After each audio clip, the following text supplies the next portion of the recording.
पंतप्रधान नरेंद्र मोदी यांच्या निर्णयाच्या विरोधात ठाण्यात राष्ट्रवादी काँग्रेस शरदचंद्र पवार पक्ष आक्रमक झाला असून आमदार डॉक्टर जितेंद्र आव्हाड यांनी घोड्यावर बसून पंतप्रधान नरेंद्र मोदी यांनी केलेल्या वक्तव्याचा निषेध व्यक्त केला.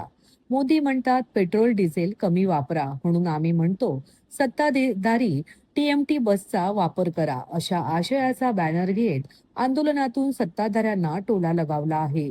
आमदार जितेंद्र आव्हाड यांच्या नेतृत्वाखाली व प्रमुख उपस्थितीत राष्ट्रवादी काँग्रेस शरदचंद्र पवार पक्ष जिल्हा मध्यवर्ती कार्यालय पाचपकाठी ठाणे ते ठाणे महानगरपालिका मुख्यालय या दरम्यान अभिनव आंदोलन करण्यात आले आहे.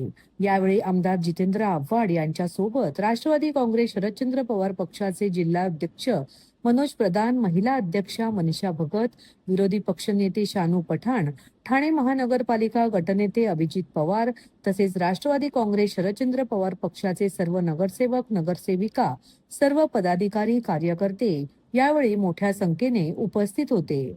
यावेळी ठाणे महानगरपालिकेत जाताच महापौर शर्मिला पिंपोलकर यांना आपण टीएमटीने प्रवास करावा हे निवेदन देण्यात आले.